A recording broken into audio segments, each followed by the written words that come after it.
네, 오늘 벨직 신앙고백서 4조 정경에 대해서 오늘 함께 설교를 나누겠습니다.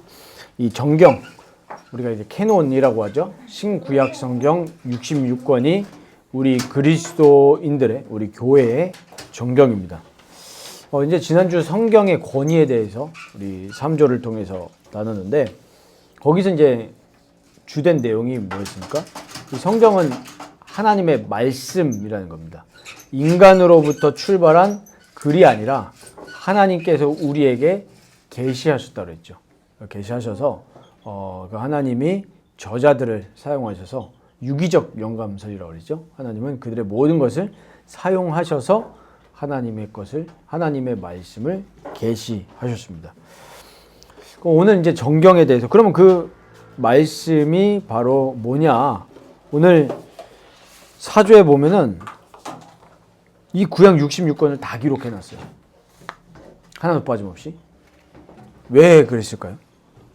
왜 이 신앙 고백서에다가 그냥 신구약 39권, 27권, 66권 이러면 될 텐데 왜 이렇게 다 하나하나 기록을 다 해놨을까요? 이 배경이 있겠죠, 당연히. 이유가. 그게 뭐냐면 이 당시에 이 로마 카톨릭은 외경이 있잖아요. 외경도 보면은 굉장히 여러 가지 외경들이 있지만, 저도 외경을 뭐 다 보진 못했지만 굉장히 교훈적인 내용이 있는 것도 있고 약간 뭐 나름대로 진리가 있어요. 그런데 이따가도 뒤에 나누겠지만 그 외경은 예수 그리스도가 전체 주제가 아닌 글들이에요. 굉장히 이 묵시적인 문학도 있고 신비적인 부분들도 있고 막 진짜 약간 막 되게 설화 같은 그런 것들이 있습니다. 그런데 이 기도 드 브레 이 목사님이 이것을 기록했을 때 당시 상황이 뭐냐면 자꾸만 이런 시도도 있었던 거예요. 이 여기다가 빼고 집어넣고 이런 시도도 있으니까 아예 그냥 딱 박아 놓은 거죠. 신구약 66권. 그러면 오늘 정경에 대해서 우리가 잠깐 나누기 전에 서론적으로 이 교회는 그냥 우리가 사회에서 말하는 동호회라든지 뭐 그냥 뜻이 맞아가지고 모인 공동체가 아닙니다. 우리도 혹시 그렇게 생각하는 부분들이 있다면 빨리 버려야 됩니다. 그래서 교회는 내 입맛에 맞는 사람들이 모이는 곳이 아니라는 것을 우리는 잘 알아야 됩니다. 저도 그런 부분들을 늘 계속 생각하고 기도하거든요. 왜냐하면 저도 성령 충만하지 않고 하나님의 말씀에 지배를 받지 않고 그냥 살다 보면은 교회 내에 목사하고 정서가 잘 맞고 이런 사람들이 오면은 뭐 인간적으로는 좋겠죠. 잘 통하고 뭐 취미도 잘 통하고 뭐 이러면 너무 좋겠죠. 근데 교회는 그게 아니란 말이에요. 본질이. 물론 당연히 교회에서 운동도 할 수 있고 뭐도 할 수 있는데 교회는 그리스도가 머리가 되시고 그리스도로 모인 공동체입니다. 그렇다면은 교회는 철저하게 그 하나님의 말씀이 가리키는 그리스도와 연합해야 되겠죠. 늘 연합하는 게 교회의 목적이 됩니다. 그리고 지금 그리스도는 돌아가신 게 아니고 그냥 이렇게 글로 끝나는 그리스도가 아니라 그리스도는 실제로 지금 어디에 계십니까? 하늘 보좌 우편에 계시면서 히브리서 1장에 뭐라고 했습니까? 만물을 붙드신다 그랬어요. 눈에 보이지 않지만 그리스도는 하나님 우편에서 우리 인간의 모든 생사복을 붙잡고 계시고 인류의 역사를 주관하고 계십니다. 지금 전쟁이 나는 거 이런 것들 있잖아요. 물론 인간의 죄악과 탐욕으로 이루어지지만 그것까지 그리스도께서 붙들고 계십니다. 그러면 그 그리스도의 영이 어디에 계십니까? 우리 안에 계시잖아요. 그리고 이 모임 속에 계신 줄 믿습니다. 그러면 우리가 그 가르침을 따라야 되는 공동체가 바로 교회거든요. 막 이런저런 말이 오가고 하면서 제가 이렇게 들은 게 뭐냐면 사람들이 장로교에 대해서 오해를 하는 거예요. 그러니까 당에서 얘기하면 끝난 거 아니냐. 정치적으로 봤을 때 맞죠. 그러면은 우리가 기독교지 장로교입니까? 장로가 뭐 교회의 머리예요? 반대로 감독이 중심인데 그러면은 교회 감독이 교회의 주인입니까? 아니잖아요. 교회의 머리는 그리스도인데 우리가 그 항상 볼 때 시대와 역사에 그걸 봐야 되거든요. 배경을 봐야 되거든요. 이런 것들도 그냥 봐버리면은 그냥 여기서 멈추는 거예요. 그래서 신앙고백서나 교리문답 공부할 때 주의점이 하나 있습니다. 뭐냐면 그 당시에 종교 로마 카톨릭으로부터 빠져나와서 종교 개혁의 상황 속에서 놓여져 있었기 때문에 그 본질과 그 중심과 그 마음은 우리가 가지지만은 거기에만 몰입이 돼가지고 지금 일어나는 사회의 모습을 우리가 간과하면 안 되는 거예요. 그래서 사실 그거를 이 팀 켈러 목사님이 얘기를 많이 하셨죠. 그래서 이 대항적 교리문답이라는 걸 얘기를 하셨는데 이 사회에 지금 사람들이 마주하는 그런 부분들이 있거든요. 예를 들면 우리 교리문답에 동성애에 대해서 물론 그 성경이 말하는 죄에 대해서 얘기하지만 동성애에 대해서 어떻게 하라는 얘기는 없어요. 근데 지금 시대의 물결은 동성애가 확 들어왔습니다. 그렇죠. 그거를 우리가 정말 유연하게 이 명확한 교리문답과 성경이라는 기준을 가지고 이 시대에 맞는 사실 교리문답을 써도 되는 거예요. 그게 교리거든요. 그러니까 뭐 예를 들면은 뭐 이럴 수 있죠. 우리가 나중에 이렇게 여러 가지 우리 교회가 계속 이렇게 성장하고 그러면서 신학적으로도 우리가 풍성해지고 하다 보면은 뭐 목사와 신학자 또 우리 또 도움을 줄 수 있는 또 신학자가 있기 때문에 같이 우리 해가지고 뭘 할 수 있죠? 예를 들면 뭐 라이프 교리문답 이렇게 만들어도 되는 거예요. 그래서 우리 교회는 이러한 신앙 고백을 따릅니다. 그러면 우리가 뭐 웨스트민스터 신앙 고백서라든지 하이델베르크 교리문답이라는 그런 내용들이 당연히 중첩이 되겠죠. 중첩이 되는데 뭐 예를 들면 우리 교회는 결혼을 할 때 어떻게 해야 되느냐, 어떠한 중심을 가지고 해야 되느냐 넣을 수 있는 거예요. 예를 들면 우리 후대들의 결혼은 이래야 된다. 문으로 이렇게 되는 거죠. 우리는 결혼을 어떻게 해야 됩니까? 답 해가지고 이렇게 성경적인 원리들을. 그리고 저는 그런 것도 넣고 싶어요. 그리스도인들의 직장 생활은 어떻게 해야 되냐 넣어야 되죠. 성경적으로. 그래서 저는 제일 먼저 넣고 싶은 게 월급 루팡이 되지 말아야 된다. 그리스도인은 내게 맡겨진 소명을 충성히 해야 되는 게 하나님 뜻이잖아요. 그러니까 말한 요지는 조금 곁길로 샜지만 성경과 그 그리스도의 가르침과 다스림을 받아야 되는 공동체라는 거예요. 사람의 말이 위가 아니라.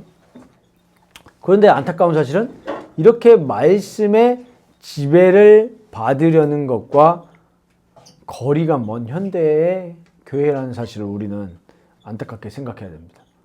그래서 우리 라틴어 중에 아드폰테스라는 단어가 있습니다. 그 단어가 뭐냐면은 본질로 돌아가지 않는 단어예요. 아드폰테스.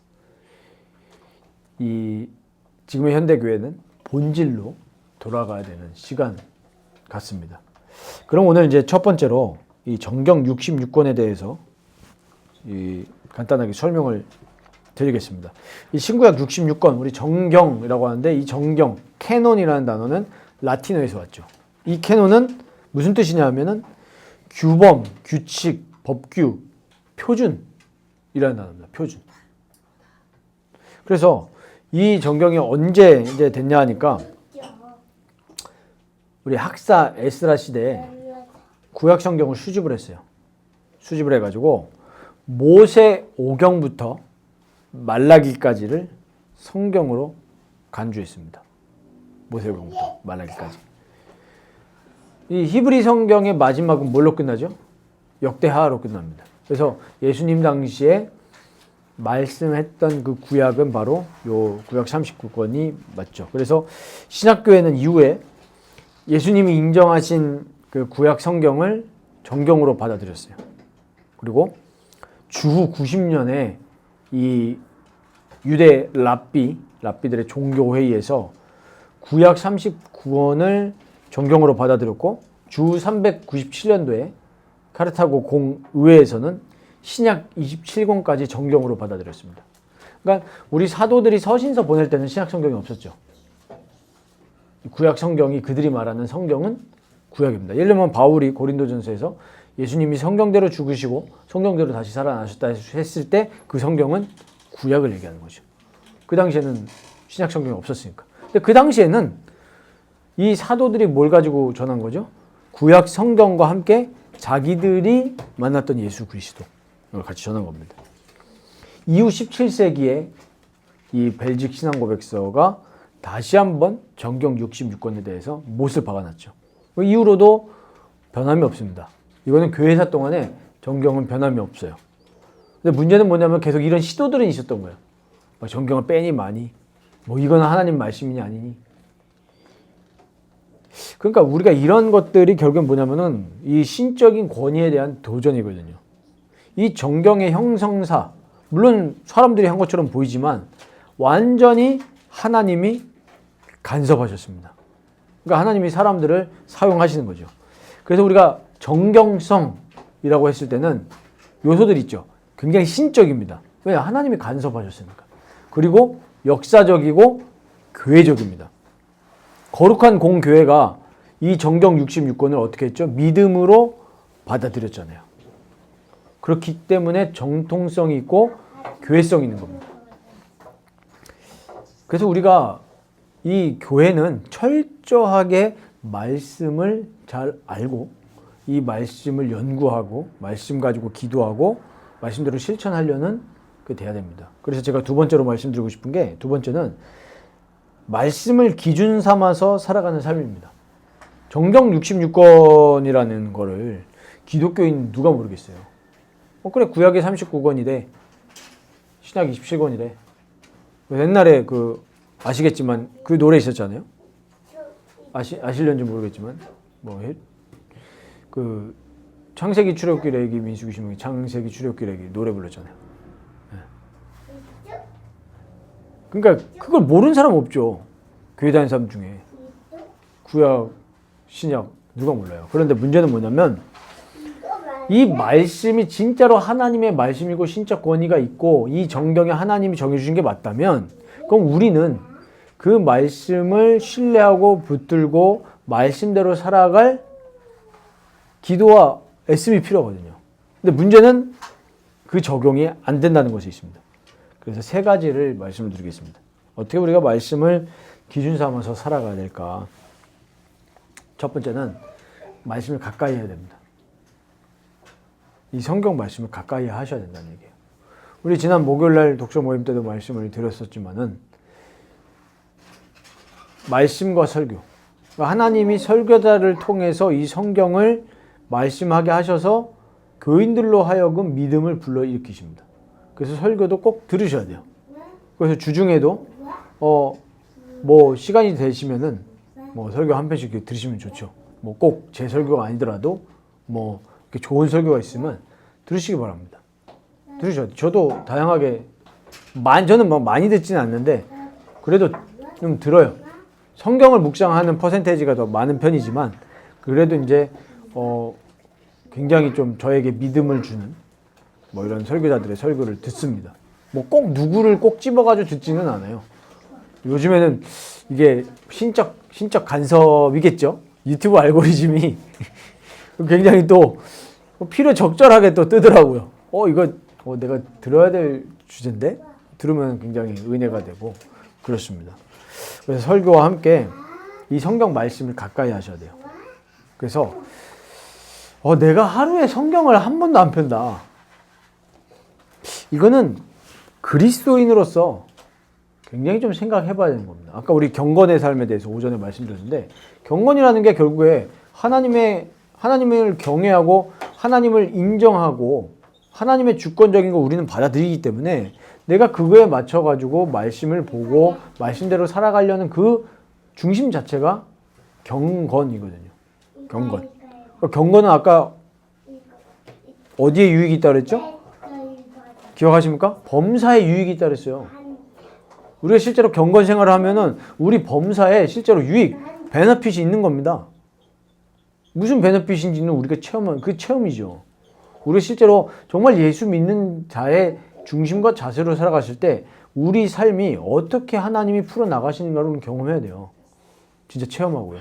그러니까 기복주의가 나쁜 거지 예수 믿는 사람에게 복이 오는 건 사실이잖아요. 세상이 줄 수 없는 하나님이 주는 복이 있는 건 사실이잖아요. 그거에만 빠지면 이제 기복주의가 되는 거지만 우리가 그 복을 체험해야 될 줄 믿습니다. 하나님이 하나님의 사람에게 하나님의 영광을 위해서 건강도 주시고 재물도 주시고 체험해야죠. 우리에게 재물이 없으면 어떻게 가난한 자를 돕겠습니까? 못 돕잖아요. 물론 콩 하나가 있으면 콩 하나를 쪼개라도 도와야 되는 게 우리의 중심이지만은 그 경건 생활을 통해서 그런 것들을 좀 체험하시고요. 그러니까 이거는 뭐 왕도가 없습니다. 보셔야 돼요. 성경 펴야 돼요. 성경 피고 이 말씀이 지금 나에게 뭘 말씀하실까? 이것들을 늘 질문하시고 기도하시면서 가까이 하시고 또 교회가 자꾸 말씀 가지고 교제하는 분위기가 되면 가장 좋겠죠. 약간 어떤 느낌이냐면 성경을 안 보면은 약간 막 성경 안 본다고 해서 정죄하는 게 아니라 예를 들면 이러와 왜 성경 안 보세요? 이러는 게 아니라 약간 다 성경 읽고 있으니까 내가 성경 안 읽으면 이상하네. 약간 좀 본인이 스스로 그렇게 깨닫는 그런 교회 이 분위기가 되면 제일 좋죠. 그래서 자기 전에 꼭 성경 읽으시면 너무 좋겠습니다. 자기 전에 뭘로 마무리하십니까? 쇼츠로 마무리하십니까? 아니면 인스타그램으로 마무리하십니까? 아니면은 뭐 다 마무리하는 게 있겠죠? 꼭 말씀과 기도로 마무리하시면 좋겠고 아침에 일어나셨을 때도 꼭 뭐 이번 주 우리 뭐 주일날 설교 본문의 성경 구절 다시 묵상한다든지 또 우리가 계속 성경 읽기 표를 가지고 성경 읽고 있으니까 그렇게 묵상하시든지 하시면 되겠고 두 번째로는 그리스도 중심적으로 성경을 봐야 합니다. 성경은 그냥 단순한 도덕 윤리책이 절대로 아닙니다. 성경은 구원을 주시는 생명의 책입니다. 오늘 우리가 본문 읽었죠. 요한복음 5장 39절. 이 성경은 곧 나에 대해서 증언하는 것이니라. 예수님이 이 성경을 얘기하셨을 때 성경은 신약 성경이 없었죠. 구약을 얘기하는 겁니다. 이 구약이 누구에 대해서 얘기하는 거다? 예수님에 대해서 얘기하는 거예요. 그래서 신구약 66권 모두가 다 예수 그리스도의 구원과 진리와 생명의 포커스로 성경을 봐야 돼요. 그래서 구원과 행위, 우리 윤리라고 했을 때도 그리스도 안에서 나오는 윤리여야 되는 거죠. 그게 우리가 지금 산상수훈송에서 배우는 거잖아요. 우리 구원과 윤리의 모든 중심이 예수 그리스도 안에서 나온다는 것을 우리는 알고 성경을 봐야 됩니다. 그래서 행위도 그런 게 있어요. 이게 행위만 듣다 보면은 당연히 우리가 힘이 빠지죠. 그런데 우리가 정말로 우리 삶을 바꾸시는 분이 예수 그리스도가 맞구나. 전인격적 구원이구나. 우리가 믿음의 결국은 영혼 구원이다. 여기에 함몰이 되다 보니까 나 예수 믿고 천국 가. 그런데 내 삶에 대해서는 아무런 돌이킴이라든지 성찰이 없는 거예요. 기독교인들이. 실제로 예수 믿는다고 하면은 우리가 바로 천국 가는 게 아니잖아요. 이 땅에서 사는데 하나님 사랑, 인간 사랑하면서 사는 거잖아요. 하나님 사랑은 반드시 그러니까 말씀을 자꾸 보고 말씀대로 살아가는 게 하나님 사랑이잖아요. 우리가 거룩한 산제물로 우리를 하나님께 드리고요. 그러면 우리가 실제로 그 복음을 표현하는 수단이 우리 삶이라고요. 남에게 사랑으로 베풀고 정의와 하나님의 공의와 또 구제와 선행과 봉사 이런 모든 것들이 복음을 표현하는 수단이에요. 그런데 내가 예수 믿는다고 하면서 실제로 내 마음엔 사랑이 하나도 없고 배려도 없고 맨날 퉁명거리고 이게 무슨 기독교인이에요. 저도 잘 안 되는데 모르는 사람한테 인사하는 거. 저는 미국에 한 3번 가봤는데 미국 가서 제가 제일 본받고 싶은 우리나라도 그렇게 되겠다. 우리나라도 이제 점점 성숙되어지면 그렇게 하겠죠. 근데 그냥 모르는 사람이라도 눈 마주치면 인사하는 거. 저는 그게 미국에 있을 때 또 되거든요. 한국 사람 이거 되게 그런 게 어색하지만 그 분위기에 가니까 또 되는 거예요. 예를 들면 이런 거예요. 그때 이제 호텔에서 이제 숙박을 했었는데 강의가 있어서 이제 아침에 약간 저는 항상 어디 가든지 로망이 뭐냐면은 새로운 도시에 가면 새로운 도시에서 뛴다. 가지고 항상 이제 운동화를 있으면 되니까. 그래가지고 그때 애틀랜타를 갔었는데 미국은 뛰기가 좋거든요. 모든 게 다 코스입니다. 제가 봤을 때는 너무 좋은데 뛰고 왔어요. 뛰고 이렇게 왔는데 호텔 로비에 카운터에 흑인이 있었단 말이에요. 흑인 여자분이 있는데 들어오면서 먼저 인사를 걸어요. 굿모닝 하면서 너무 멋있다. 근데 또 나도 미국 왔으니까 그런 게 어색하지가 않은 거예요. 분위기 자체가 그러니까. 그냥 웃으면서 인사하고 너무 좋은 거죠. 근데 약간 우리나라 호텔에서 내가 밖에 아침에 운동하고 들어왔다 봐. 그냥 뭐 다 본체 만체거든요. 그러니까 우리가 실제로 그리스도인으로서 극단적인 예를 든 거지만 그리스도인으로서 우리의 가족 관계와 모든 삶 속에서 그리스도의 사랑을 실천하는 그게 우리가 부족해요. 제가 봤을 때는. 그러니까 한국의 기독교가. 그래서 그리스도 중심적으로 그 그리스도의 생명력이 우리의 모든 삶의 생각과 자세와 행동까지 변화되는 것들을 우리는 체험하는 방향으로 가야 되겠습니다. 그래서 마지막으로 세 번째가 묵상과 기도로 적용해야 돼요. 그게 말씀을 기준 삼아서 살아가는 삶입니다. 그러니까 묵상과 기도로 적용한다는 얘기는 이 말씀을 읽으시잖아요. 그럼 이제 지금 저희가 서신서 읽고 있죠. 그래서 이번 주부터 이제 히브리서를 읽습니다. 그럼 보세요. 히브리서를 읽는데 히브리서에 보면은 대제사장 그리스도에 대해서 엄청나게 강조를 합니다. 특히 히브리서는. 그러면 히브리서 예를 들면 4장에 우리가 이제 담대하게 보좌 앞으로 나아가라. 그리스도를 힘입어서 담력을 가지고. 그러면 그거를 묵상하면서 내 삶 속에 어떻게 적용할까를 생각해 보셔야 돼요. 그냥 그래 나아가면 되겠네. 여기서 끝난단 말이에요. 그럼 내가 나아가려면 어떻게 될까?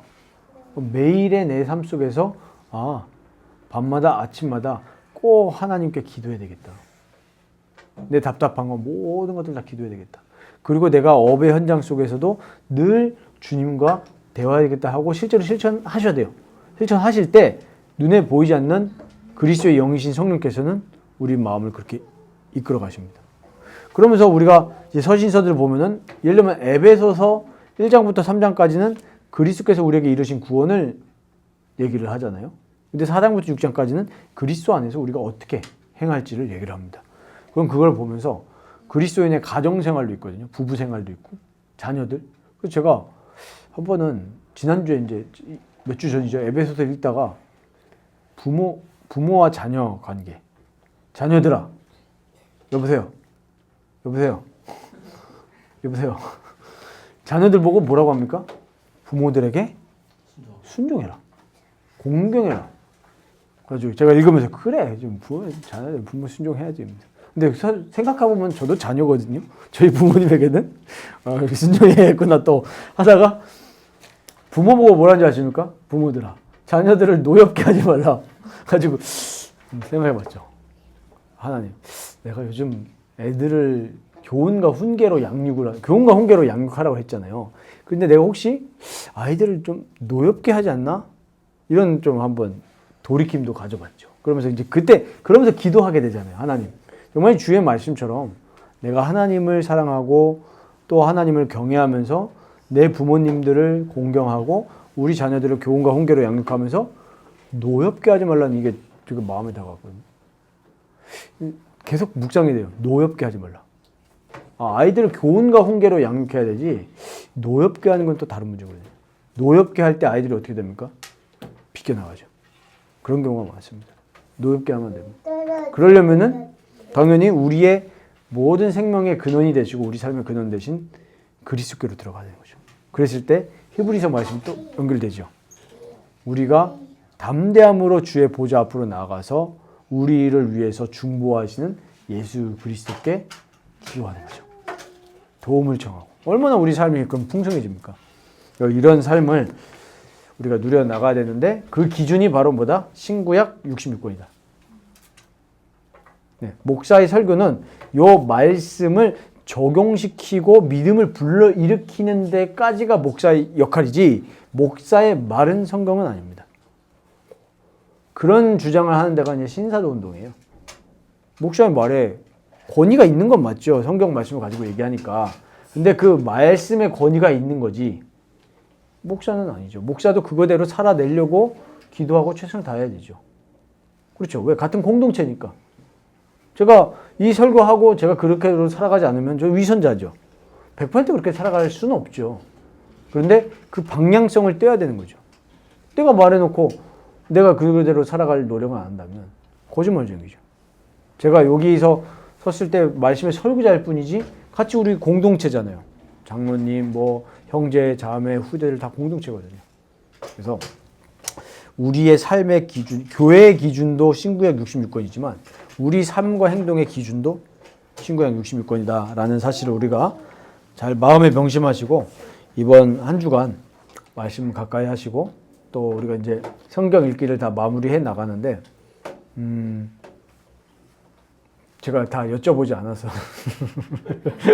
또 너무 또 이게 약간 딜레마예요. 목사로서 너무 좋아도 약간 또 힘들잖아요. 얼마나 숨 막히겠습니까? 예를 들면 만날 때마다 장로님 이번 주에 성경 읽기 어떠셨습니까? 이러면은 와 진짜 제가 성도라도 못 다니겠다. 그렇다고 또 그냥 뭐 알아서 이것도 아니잖아요. 저희가 그러니까 참 저희가 그래서 건강한 어떤 교제가 필요한 이유가 서로 같이 나누고 교제하는 게 그렇다고 해가지고 우리가 아까 주일 말씀처럼 성경 못 읽었네 하면서 내가 하나님 위치에 서가지고 저 성경 못 읽어? 이러면은 나중에 어떻게 된다는 거야? 내가 성경 못 읽었을 때 너도 판단받는다 이렇게. 그러니까 재판관의 위치에 서지 말고 우리 성경 읽어야 되는 건 분별해야 되는 거죠. 당연히. 교회가 성경 안 읽는다 그랬을 때는 예를 들면 우리 장로님이 나중에 이렇게 또 장로로서 교회를 돌보다가 진짜 이로와 요즘에 예를 들면 이로아가 막 중학생, 고등학생 됐는데 입교를 해야 되는데 신앙이 좀 나쁜 말로 개파이다. 이러면은 그때 또 제가 아빠잖아요. 아빠니까 뭐 다 이럴 때는 이제 장로님이 이제 교회에 또 이제 중요한 직분이잖아요. 그랬을 때 이제 후대들을 불러가지고 이제 또 그럴 때 이제 그냥 말하면 또 안 되죠. 그러면 이제 또 노여워지니까 좋아하는 거 하나 피자 사주면서 요즘 신앙이 어떠냐? 사실 그게 우리 교회거든요. 교회 어른들이 진짜 후대들을 막 요즘 청년들이 교회 떠나는 이유가 다 그런 것들이죠. 무척 시키면 하잖아요. 교회에서 뭐 해라. 또 청년들은 그거를 또 뭐 헌신 페인이 이렇게 받아칠 얘기는 아니거든요. 사실 교회에서 헌신이 다 필요한 건데 서로가 이게 교제가 안 되는 거예요. 그랬을 때 아이가 중학생이 됐는데 입교를 해야 되는데 목사 딸인데 신앙이 막 이렇게 봐요. 이러면 이제 그 겉면이 필요한 거죠. 따뜻한 겉면. 근데 교회에 대부분 뭐가 있냐면 따뜻한 겉면 대신에 정죄와 비판만 있는 거죠. 야, 너 목사 딸인데 신앙이 왜 파냐? 이랬을 때 애들은 벗어나는 거예요. 그렇죠? 그래서 우리가 그게 참 한 끗 차이기 때문에 늘 기준을 성경으로. 그래서 아까도 그 바울이 갈라디아서 6장 1절에 뭐라고 했죠? 온유한 심령. 온유한 심령이 영어에 뭐라고 되어 있다고요? Spirit of gentleness라고 했어요. 젠틀한. 그래서 우리 라이프교회 성도님들은 항상 젠틀하시기 바랍니다. 매사에 온유함. 잘 안 되죠. 우리가 열받으면은 에잇 하면서 성령으로 죽이셔야 됩니다. 그래서 항상 하나님께 사랑받고 사람들에게 칭찬받는 우리 라이프교회 성도님들 되시기를 주님의 이름으로 축원드립니다.